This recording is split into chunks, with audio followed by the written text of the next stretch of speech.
नमस्कार, सप्ततारा न्यूज मध्ये आपले स्वागत आहे। न्यूज बुलेटिन मध्ये जाणून घेऊया आजच्या ठळक घडामोडी। शक्ती कायदा सुधारणा करून लवकरच राज्यात लागू केला जाणार, मंत्री श्रीमंत छत्रपती शिवेंद्रसिंहराजे भोसले। पुण्यातील स्वारगेट एसटी बसस्थानक युवती अत्याचार प्रकरणानंतर राज्याचे सार्वजनिक बांधकाम मंत्री श्रीमंत छत्रपती शिवेंद्रसिंहराजे भोसले यांनी शक्ती कायदा सुधारणा करून लवकरच राज्यात लागू केला जाणार आहे। त्यामुळे होईल त्या प्रकारे अत्याचार करणाऱ्यांवर निश्चितपणे कडक कारवाई होईल असा विश्वास गुरुवारी सायंकाळी 5 वाजता व्यक्त केला। स्वारगेट अत्याचार प्रकरणात बसस्थानकावर असलेल्या सीसीटीव्ही कॅमेऱ्यांमुळे दत्तात्रेय गाडे नावाच्या आरोपीची ओळख पटली आहे। लवकरच आरोपीला पोलीस पकडतील असेही त्यांनी निदर्शनास आणून दिले। भारतात कायदा कडक व्हायला पाहिजे। थोर आणि महापुरुषांबाबत वादग्रस्त आणि आक्षेपार्ह विधान करणाऱ्यांवर कडक कारवाई होईल। त्यांना तुरुंगात घातलंच पाहिजे, जेणेकरून छत्रपती शिवाजी महाराजांच्या विषयी विधान करणाऱ्यांवर चपराक बसली पाहिजे, अशी अपेक्षा मंत्री भोसले यांनी व्यक्त केली। दुर्दैवाने ही महिलांबद्दलच्या अत्याचाराची विकृती वाढत चालली आहे।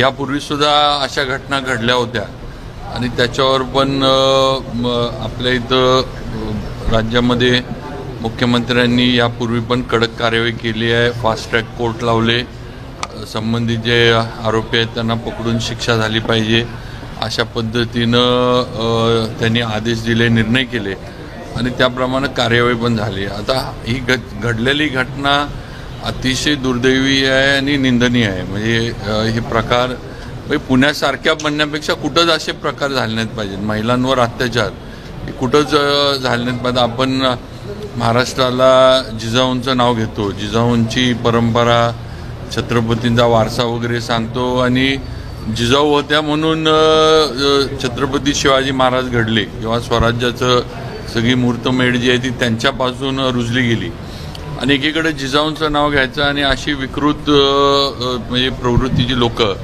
त्यात महाराष्ट्रामध्ये जन्माला येतात किंवा अशा पद्धतीनं समाजात वावरतात। एक दुर्दैवाचं आहे। ह्याच्यावर तातडीनं नक्कीच मुख्यमंत्री महोदयांनी याची दखल घेऊन आरोपी जो आहे म्हणजे त्याचं माझ्या माहितीनं ओळख पटलेली आहे आणि मला खात्री आहे की पुणे पोलीस म्हणजे जी यंत्रणा या सगळ्याच्या मागे आहे ते लवकरात लवकर या आरोपीला हुडकून काढतील आणि त्याला म्हणजे फास्ट ट्रॅक कोर्ट वगैरे जे काही कायद्यामध्ये आपल्याकडे उपलब्ध आहे ते सगळे करून त्याला शिक्षा ही मुख्यमंत्र्यांच्या आणि शासनाच्या सगळ्याच्यानं नक्की होईल। कायदा असता तर कदाचित ह्या आरोपीवर आणखी कडक कारवाई करता आली अनेक दिवस झाले रखडलेला नाही। त्यात काही सुधारणा करणं गरजेचं आहे असं काही आहे, कारण तो कायदा जो तयार आहे तो ज्या पद्धतीनं आपल्याला पाहिजे म्हणजे अपेक्षित ज्या पद्धतीने त्या तसं हे नाही, थोडे त्यात काही सुधारणा करणं गरजेचं आहे म्हणून थोडं त्या कायद्याचं हे लांबलेलं आहे। पण तो पण नक्कीच त्याच्या ज्या काही सुधारणा असतील त्या लवकरात लवकर करून मांडला जाईल आपलं अधिवेशनामध्ये, विधानसभेमध्ये। आणि सह्याद्री साखर कारखान्याची निवडणूक अखेर जाहीर, 5 एप्रिलला होणार मतदान। गुरुवारपासून अर्ज दाखल करण्यास सुरुवात। कराड तालुक्यातील यशवंतनगर येथील सह्याद्री सहकारी साखर कारखान्याची निवडणूक अखेर जाहीर करण्यात आली आहे। गुरुवार दिनांक 27 फेब्रुवारीपासून उमेदवारी अर्ज दाखल करून घेण्यास सुरुवात होणार आहे। ही प्रक्रिया दिनांक 5 मार्च 2025 पर्यंत सुरू राहणार आहे। या निवडणुकीसाठी 5 एप्रिल रोजी मतदान प्रक्रिया राबवली जाणार असून निवडणुकीचा निकाल दिनांक 6 एप्रिल रोजी जाहीर केला जाणार आहे, अशी माहिती जिल्हा उपनिबंधक सहकारी संस्था तथा कारखान्याचे निवडणूक निर्णय अधिकारी संजय कुमार सुद्रिक यांनी गुरुवारी सकाळी 11 वाजता दिली। निवडणुकीसाठी उमेदवारी अर्ज दाखल करण्यासाठी दिनांक 27 फेब्रुवारी ते 5 मार्च ही मुदत असून निवडणूक निर्णय अधिकाऱ्याच्या कार्यालयात सकाळी 11 ते दुपारी 3 या वेळेत उमेदवारी अर्ज दाखल करता येणार आहेत। प्राप्त झालेल्या उमेदवारी अर्जदारांची नावे रोजच्या रोज प्रसिद्ध केली जाणार आहेत। दाखल झालेल्या उमेदवार अर्जांची छाननी दिनांक 6 मार्च रोजी सकाळी 11 वाजता करण्यात येणार आहे।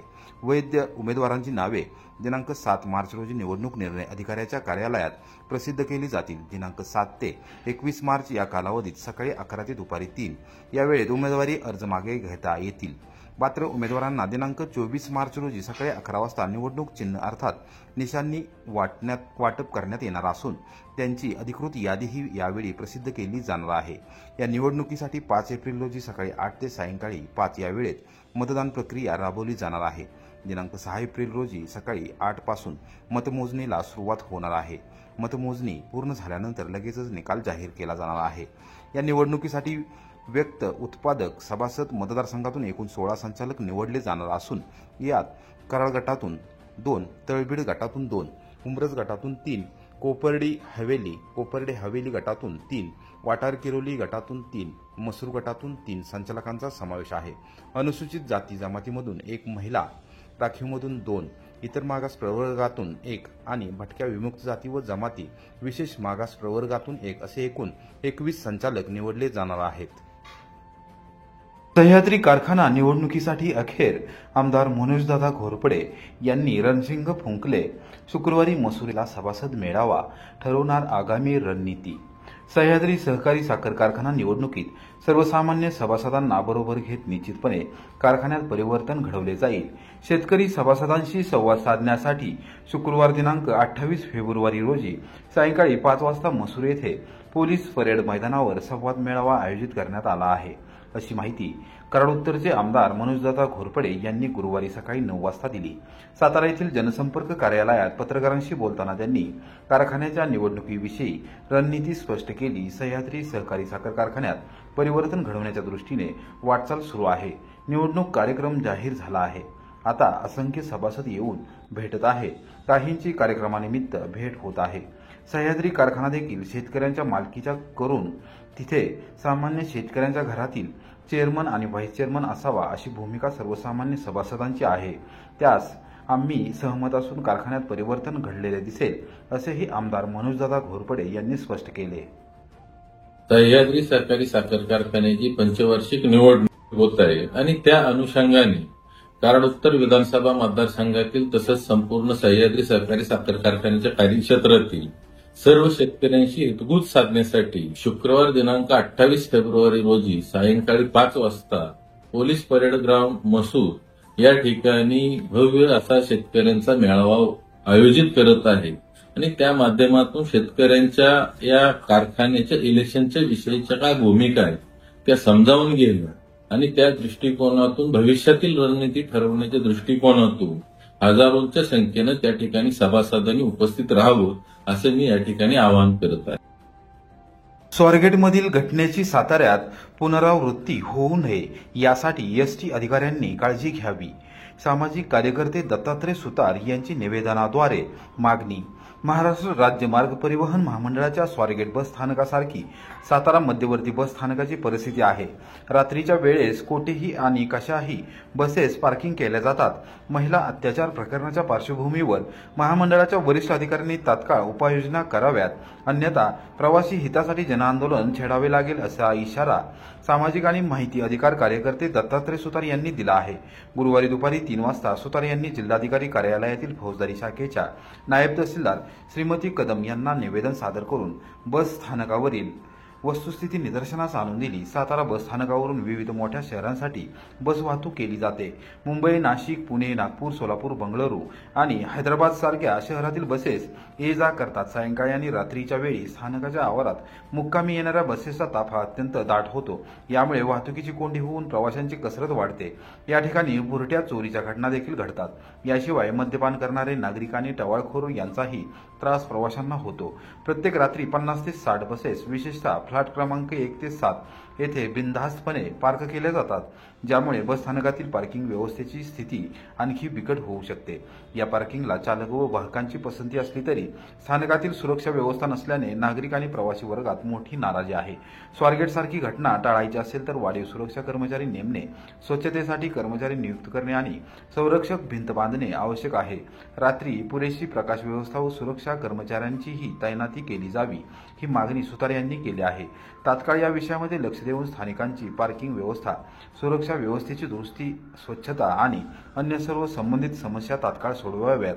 स्वारगेट सारखी कोणतीही दुर्घटना घडल्यास विभाग नियंत्रकांना जबाबदार धरले जावे, अन्यथा जन आंदोलनाचा मार्ग अवलंबावा लागेल, असा इशारा सुतार यांनी दिला आहे.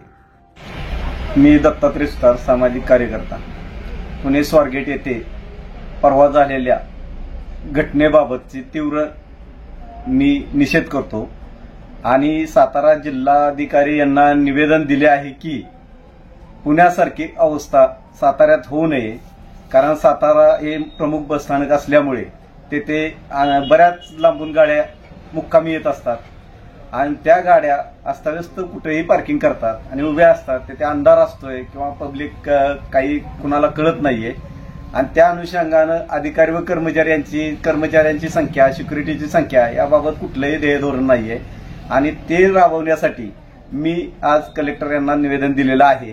त्या अनुषंगाने अशी पुण्यासारखी घटना घडू नये याची आगार प्रमुख किंवा एसटी बसेसवाल्यांनी जबाबदारीने आणि खंबीरपणे जबाबदारी घेऊन त्याची शहानिशा करून तात्काळ कार्यवाही करावी आणि प्रवाशांचा जीव मुठीत आणण्यासाठी प्रयत्न करावेत.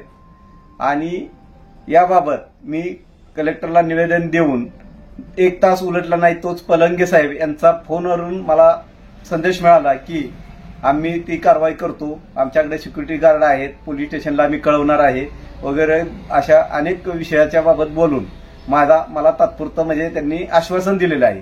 परंतु त्यांनी ही कारवाई करण्याची मी 8 दिवस वाट बघणार आहे. 8 दिवसात कारवाई न केल्यास मी तीव्र आंदोलन करणार. एकंबे येथे अपघातात आकाश चव्हाण या युवकाचा मृत्यू. एकंबे तालुका कोरेगाव येथील भैरवनाथ मंदिर ते एसटी बस थांब्यादरम्यान मंगळवारी दुपारी 12 वाजण्याच्या सुमारास झालेल्या अपघातामध्ये आकाश संतोष चव्हाण वय 17 याचा मृत्यू झाला. त्याच्या मृत्यूमुळे एकंबे गावावर शोककळा पसरली असून शोकाकुल वातावरणात त्याच्यावर अंत्यसंस्कार करण्यात आले. आकाश चव्हाण हा ग्रामदैवत भैरवनाथ मंदिर ते एसटी बस थांबा दरम्यान जात असताना ऊस वाहतूक करणाऱ्या ट्रॅक्टरच्या चाकाखाली सापडून त्याचा अपघात झाला होता. ग्रामस्थ व युवक कार्यकर्त्यांनी त्याला सातारा जिल्हा शासकीय रुग्णालयात उपचारार्थ हलवले होते, मात्र तेथे दुपारी 3:30 वाजण्याच्या सुमारास त्याचे निधन झाले.